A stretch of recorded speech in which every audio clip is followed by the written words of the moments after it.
Émilien, jeune homme à l'âme tourmentée, lorsqu'il osa enfin, à seulement 23 ans, proclamer devant le monde entier l'aveu qu'il n'avait cessé de porter dans le secret le plus intime de son cœur, il s'était marié. Et pas avec n'importe qui. Derrière ce voile de mystère qui attisait la curiosité et nourrissait toutes les rumeurs, un nom résonnait, cristallisant l'éblouissement, la fascination, et le respect, Émilie. La nouvelle éclata tel un coup de tonnerre dans un ciel sans nuages. Les proches, les amis, et même les inconnus qui suivaient l'histoire de loin, n'avaient jamais imaginé qu'un tel dénouement pouvait se cacher dans l'ombre de ces silences. Émilien, discret par nature, n'avait rien laissé transparaître. On le croyait absorbé par ses projets, emporté par les tumultes d'une jeunesse encore incertaine. Mais au fond, une vérité plus grande, plus brûlante, l'habitait, il vivait une histoire d'amour qui ne ressemblait à aucune autre, une histoire dont le centre, la lumière et l'horizon se résumaient à un seul prénom, un seul être, une seule évidence, Émilie. Cette confession, il la fit sans trembler, avec la gravité d'un serment sacré. Son regard brillait, sa voix vibrait d'une intensité nouvelle. Et dans ce moment suspendu, tout prenait sens, les longues absences, les mystères entretenus, les demi-sourires qui laissaient deviner un secret trop beau pour être partagé à la légère. Oui, Émilien avait choisi d'unir sa destinée à celle d'Émilie, et ce choix, loin d'être une impulsion, s'élevait comme l'accomplissement d'une vérité intérieure. Émilie n'était pas simplement la femme qu'il avait épousée. Elle était, pour lui, la source et l'aboutissement, le souffle qui ranime, l'encre qui stabilise, la flamme qui éclaire les heures sombres. Son nom résonnait comme une prière silencieuse, une promesse de fidélité absolue. Dans ses yeux, Émilien avait trouvé un miroir de ses rêves les plus purs, une terre d'accueil pour ses fragilités, un écrin pour ses élans les plus audacieux. Elle n'était pas seulement sa compagne, elle était son évidence éternelle. Le monde entier semblait s'arrêter pour écouter. Comment un si jeune homme, à 23 ans à peine, pouvait-il affirmer avec une telle conviction avoir trouvé l'amour de sa vie? Comment pouvait-il défier les doutes, les regards sceptiques, et s'avancer avec une certitude que tant d'autres passent une vie entière à chercher? La réponse tenait en un mot, en un nom, en une personne, Émilie. Son image se dressait dans les récits d'Émilien avec une majesté qui touchait presque au sacré. Il parlait d'elle comme on évoque une étoile qui guide les navigateurs perdus en mer, comme on décrit une musique qui sauve l'âme au bord du désespoir. À ses côtés, disait-il, le monde cessait d'être hostile. Les blessures de l'existence trouvaient un baume. Les nuits de doute s'illuminaient d'une clarté douce et rassurante. Et plus il parlait, plus la foule qui l'écoutait sentait naître en elle une admiration ardente pour cette femme dont l'existence, jusque-là, restait dans l'ombre. On voulait la connaître, on voulait voir son visage, comprendre ce qui, en elle, avait pu inspirer un amour d'une telle intensité. Mais peut-être le mystère faisait-il partie de sa grandeur. Émilie n'avait pas besoin de se montrer pour rayonner, son éclat transparaissait dans chaque mot qu'Émilien prononçait, dans chaque geste qu'il décrivait, dans chaque silence qu'il habitait. Il raconta leur rencontre, ce moment fragile où tout bascula. Rien ne laissait présager que ce jour ordinaire deviendrait le point de départ d'une épopée intime. Mais dès qu'il croisa son regard, Émilien sut qu'il ne pourrait plus jamais détourner le sien. C'était comme une évidence cosmique, une rencontre écrite depuis toujours, gravée dans le tissu même du destin. Leur chemin s'était cherché, s'était frôlé, et enfin, s'était lié. L'amour, lorsqu'il est vrai, n'a pas besoin de justification. Pourtant, dans sa confession, Émilien trouva 1000 images, 1000 métaphores pour exprimer l'inexprimable. Il parla de ses rires qui chassaient les ombres, de sa voix qui apaisait les tempêtes, de son regard qui lui donnait le courage de croire en l'impossible. Chaque mot était une offrande, chaque phrase une preuve que ce qu'il vivait dépassait les contours d'une simple passion. C'était une alliance, un pacte, une union sacrée que rien, ni le temps, ni l'adversité, ne saurait briser. Alors que les rumeurs enflaient, que certains doutaient encore, Émilien décida de confirmer, de sceller son aveu par des mots définitifs, « Émilie est l'amour de ma vie, et je n'en aurai jamais d'autre ». Ce fut comme une déflagration, un coup de clairon annonçant une victoire sur les hésitations. Les sceptiques se turent, les curieux s'inclinèrent, et les cœurs sensibles vibrèrent à l'unisson. Émilie, désormais, n'était plus seulement une femme. Elle devenait un symbole. Un symbole de fidélité dans un monde changeant, un phare dans la tempête des illusions. Elle incarnait la preuve que l'amour véritable existe encore, qu'il peut éclore tôt, qu'il peut durer, qu'il peut élever. En elle, chacun retrouvait un espoir, une foi renouvelée dans la puissance des liens humains. Et tandis qu'Émilien s'abandonnait à ce récit, on sentait dans sa voix un tremblement, non pas de peur, mais de gratitude.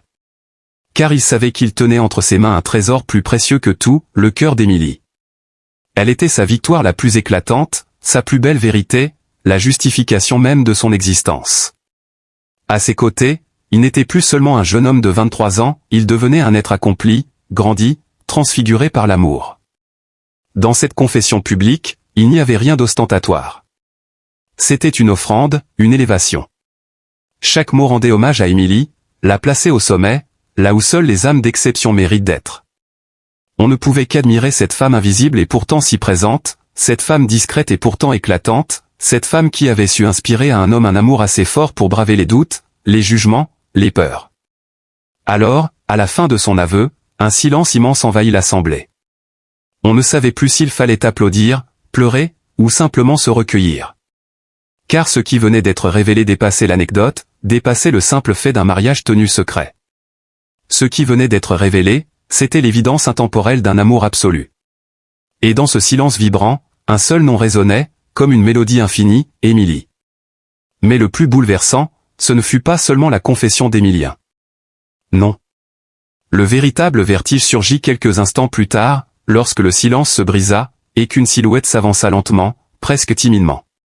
Tous les regards se tournèrent. Le murmure parcourut la salle, comme une vague irrépressible, Émilie. Elle était là. Présente. Radieuse dans sa simplicité. Ni éclat, ni artifice, mais une grâce naturelle qui imposait le respect et laissait chaque cœur suspendu à sa présence.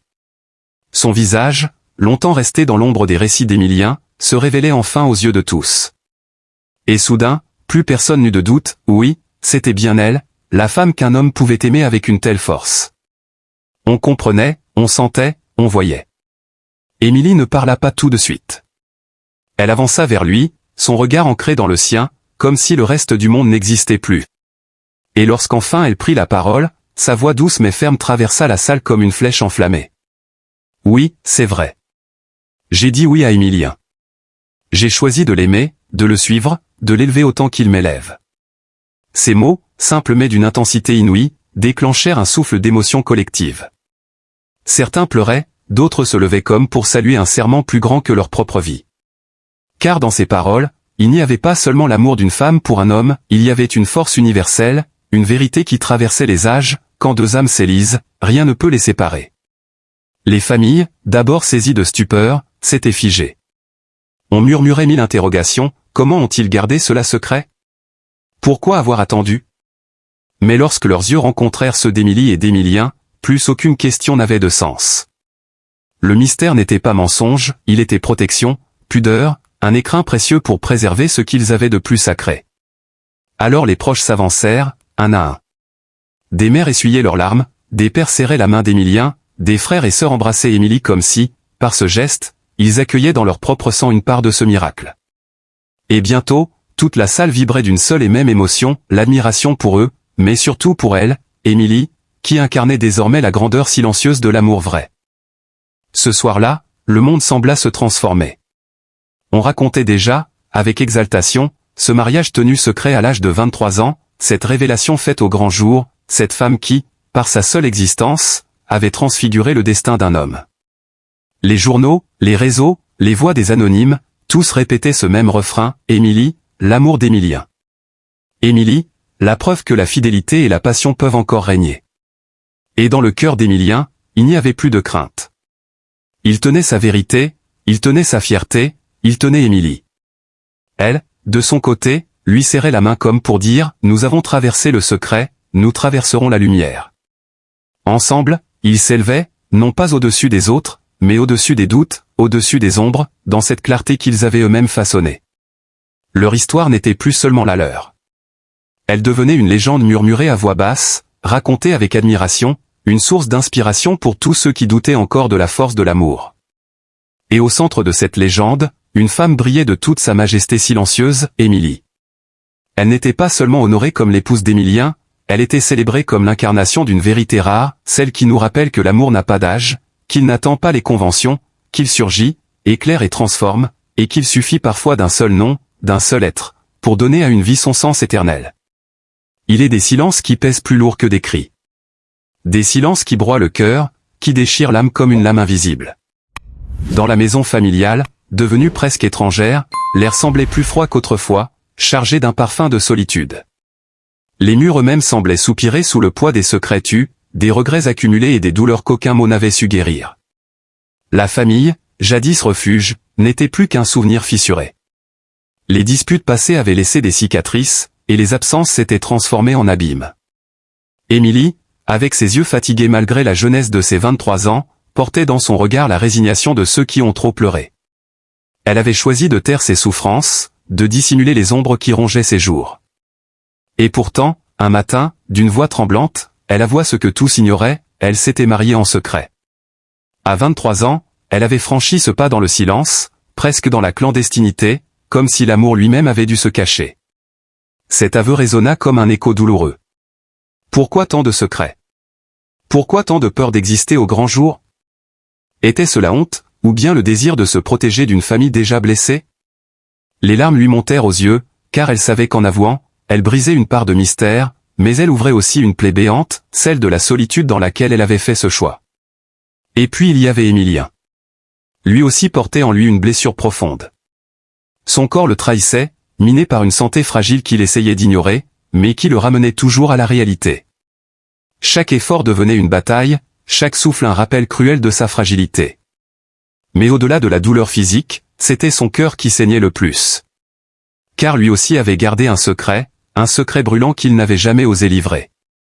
Jusqu'au jour où, la voix brisée mais décidée, il révéla enfin ce que son âme portait depuis trop longtemps, il avait trouvé l'amour véritable, le seul, l'unique. Ce n'était pas une confession anodine. C'était l'aveu d'une vie entière.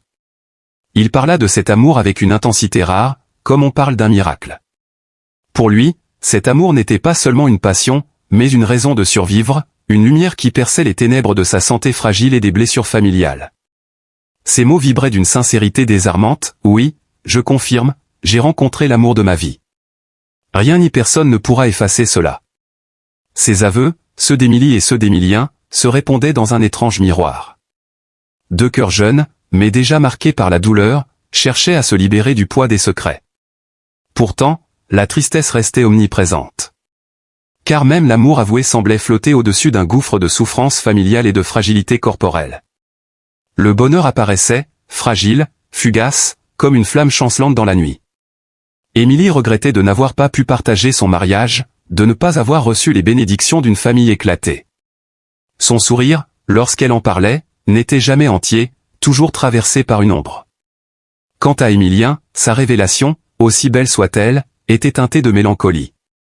Il savait que son corps ne lui accorderait peut-être pas le temps qu'il désirait pour vivre pleinement cet amour. Il savait que chaque instant pouvait être le dernier, et cette conscience donnait à ses mots une gravité bouleversante. Ainsi se dessinait un tableau d'une beauté tragique, une fratrie prisonnière de douleurs invisibles, tentant malgré tout de faire jaillir un peu de lumière. La famille, la santé, l'amour, trois forces contraires, trois courants qui s'entrechoquaient dans une mer déchaînée. Rien n'était simple, rien n'était paisible. Mais dans le fracas des aveux, dans les larmes et les silences, brillait une vérité, même au cœur de la douleur la plus profonde, il existe toujours une flamme qui refuse de s'éteindre. Et cette flamme, c'était Émilie, confessant son mariage dans un sanglot retenu. C'était Émilien, révélant et confirmant son amour comme une ultime déclaration de vie. C'était cette certitude fragile mais indestructible, la tristesse peut ravager, la santé peut s'effondrer, la famille peut se déchirer, mais l'amour, lui, demeure. Il est des aveux qui bouleversent, des confidences qui ne sont pas seulement des mots mais des blessures offertes au monde, dans l'espoir qu'elles soient accueillies avec douceur. Aujourd'hui, nous ne pouvons rester indifférents face à l'histoire d'Émilie et d'Émilien. Deux êtres jeunes, fragiles, mais courageux, qui ont osé briser le silence pour dire leur vérité, chacun à leur manière. Émilie, à seulement 23 ans, a choisi de confier ce qu'elle avait jusque-là caché, son mariage. Elle s'est unie en secret, loin des regards, comme si son bonheur devait se protéger du monde. Que fallait-il lire dans ce choix? Non pas une volonté d'exclusion, mais une douleur sourde, celle de ne pas se sentir pleinement comprise, peut-être même pas accueillie par sa propre famille. En avouant, elle ne cherche pas à provoquer ni à choquer, mais à tendre une main tremblante, celle d'une jeune femme qui demande qu'on l'aime malgré ses choix, qu'on l'accepte dans la vérité de sa vie. Et puis, il y a Émilien. Ces mots, plus que de simples phrases, résonnent comme une proclamation de survie. Oui, il a confirmé avoir trouvé l'amour véritable, celui qui dépasse les doutes, qui transcende la souffrance et la fragilité. Mais cet aveu n'a pas la légèreté d'une déclaration romantique faite dans l'ivresse de la jeunesse. C'est un cri du cœur, un témoignage solennel. Car lui sait que son corps le trahit parfois, que sa santé fragile est une menace constante, et c'est précisément dans cette précarité qu'il proclame sa vérité, « J'ai trouvé l'amour de ma vie ». Il ne demande pas de jugement, seulement de la reconnaissance, de la tendresse, de la compréhension. Face à ces deux révélations, il serait facile pour certains de détourner le regard, de critiquer, de murmurer à voix basse. Mais ce serait une erreur. Car ce que nous devons voir ici, c'est le courage nu, la vulnérabilité offerte. Émilie et Émilien ne réclament pas de louanges, mais une chose bien plus simple et infiniment plus rare, l'amour, le vrai, celui qui ne se mesure pas, celui qui ne condamne pas. Nous vivons dans un monde où l'indifférence règne trop souvent, où les blessures des autres nous semblent lointaines. Pourtant, l'histoire d'Émilie et d'Émilien nous rappelle une vérité fondamentale, chacun porte des fardeaux invisibles, chacun lutte dans le silence. Et lorsque ces luttes deviennent visibles, lorsque des cœurs s'ouvrent, il est de notre devoir humain d'accueillir ces confidences avec compassion. Aimons Émilie pour sa sincérité, pour la force qu'il a fallu à une jeune femme de 23 ans pour briser le mur du silence. Elle aurait pu continuer à se taire, à vivre dans l'ombre, mais elle a choisi la lumière, même tremblante. Offrons-lui l'écoute, la compréhension, et ce regard qui dit « Tu n'es pas seul ». Aimons Émilien pour son aveu d'une intensité rare. Derrière ces mots, il y a un être qui se bat, un être qui ne veut pas qu'on le réduise à sa fragilité. Ce qu'il nous demande est simple, croire à son amour, reconnaître sa vérité, lui tendre la main au lieu de détourner les yeux. Offrons-lui le respect, la chaleur, et ce regard qui dit « Tu as raison d'aimer, et tu as raison de le dire ». En vérité, aimer et comprendre Émilie et Émilien, c'est plus que les soutenir eux. C'est un acte de résistance contre la froideur du monde. C'est refuser le jugement rapide, la moquerie facile, l'indifférence glaciale. C'est affirmer que l'humain a encore un sens, que la tendresse et la solidarité peuvent exister. Alors, à tous ceux qui liront ces lignes, ne restons pas passifs. Soyons des témoins actifs de leur vérité. Parlons avec bienveillance, regardons avec douceur, tendons les bras au lieu de fermer les poings. Apprenons à voir dans leur histoire le reflet de nos propres fragilités. Car chacun d'entre nous, un jour, aura besoin de cet amour inconditionnel, de cette compassion profonde. Oui, Émilie a avoué son mariage à 23 ans. Oui, Émilien a révélé et confirmé l'amour de sa vie. Ces phrases devraient être accueillies comme des hymnes à la sincérité, et non comme des motifs de jugement. Aimons-les pour ce qu'ils sont, aimons-les pour leur courage, aimons-les pour leur humanité. Et par ce geste, réapprenons nous-mêmes à aimer et à comprendre. Car au fond, il n'existe pas de plus grand acte de foi que celui de tendre la main à un cœur qui se dévoile.